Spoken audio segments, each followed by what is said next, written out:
নমস্কার বন্ধুরা, আজকে আমি বানাবো পনির দিয়ে নিরামিষ ছোলার ডাল। প্রথমে ছোলার ডালটা আমি সিদ্ধ করে রেখেছি নুন দিয়ে। তারপরে ফোড়নের জন্য কী কী লাগছে দেখাচ্ছি। ফোড়নের জন্য লাগছে গোটা জিরে, দারচিনি, তেজপাতা, শুকনো লঙ্কা। তারপরে লাগছে টমেটো কুচি আর কাঁচা লঙ্কা কুচি।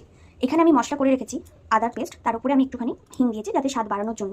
লঙ্কা গুঁড়ো, ধনে গুঁড়ো, জিরে গুঁড়ো, হলুদ, নুন আর একটুখানি সবজি মশলা।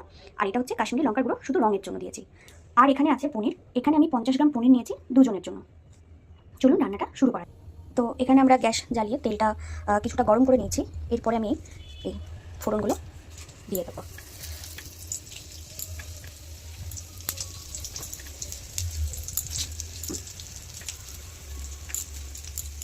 আচ্ছা, গ্যাসের ফ্লেম সবসময় মিডিয়াম রাখবেন। আমি তেলটা গরম করার জন্য একটু জোরে করে দিয়েছিলাম, কিন্তু মিডিয়াম আছে যত রান্না করবে রান্না তত ভালো হয়।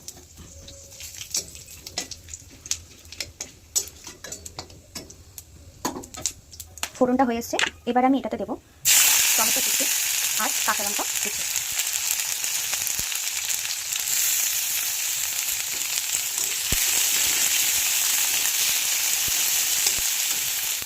টমেটোটা মোটামুটি ভাজা হয়ে গেছে। এবার যে মশলার পেস্টটা বানিয়ে রেখেছিলাম সেটা দিয়ে দেবো। এটাতে একটু মশলার পেস্টটা একটু জল দিয়েছিলাম যাতে ঝিমিটা বা প্রত্যেকটা মশলা খুব সুন্দর সবজির সাথে মিশে যায়। এবার এটাকে খুব ভালো করে আমি কষিয়ে কষিয়ে রান্না করবো। যতক্ষণ না এটা থেকে তেল বেরিয়ে আসবে ততক্ষণ আমি এটা নাড়তে থাকবো। আর এই যে সবজি মশলার যেটা তৈরি করেছিলাম তাতে একটু জল দিয়ে এই জলটা একটু একটু করে দেবো আর মশলাটাকে ভাজা ভাজা করবো। মশলাটা আমার কষানো হয়ে গেছে। এবার আমি ছোলার ডালটা এটাকে মিশিয়ে রাখবো। ছোলার ডালটা আমি দিয়ে দিলাম। এবার খুব ভালো করে মশলাটাকে মিশিয়ে নেব ছোলার ডালটার সাথে। আচ্ছা, আরেকটা কথা বলা হয়নি, অনেকেই হিঙের গন্ধ পছন্দ করেন না। তো যারা হিঙের গন্ধ পছন্দ করেন না তাদের জন্য হিংটাকে আদার সাথে মিক্স করে যদি কিছুক্ষণ ভিজিয়ে রাখেন তাহলে হিঙের গন্ধটা অতটা লাগে না। এবার এটাকে আমি ঢাকা দিয়ে দেবো আঁচটা কমিয়ে। ছোলার ডালটা কিছুটা ফুটে উঠেছে, আমি এটার মধ্যে এবার পনিরটা দিয়ে দেবো। অনেকেই হয়তো ভাবতে পারেন পনিরটা আমি কেন ভাজলাম না, কারণ কি কাঁচা পনিরের একটা স্বাদই আলাদা হয়, ওই জন্য আমি পনিরটা ভাজিনি আলাদা করে। নেড়ে নিলাম।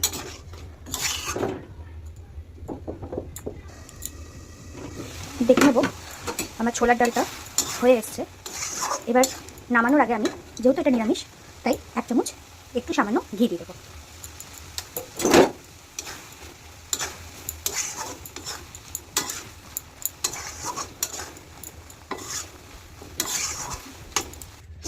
আমার পনির তর রেডি হয়ে গেছে।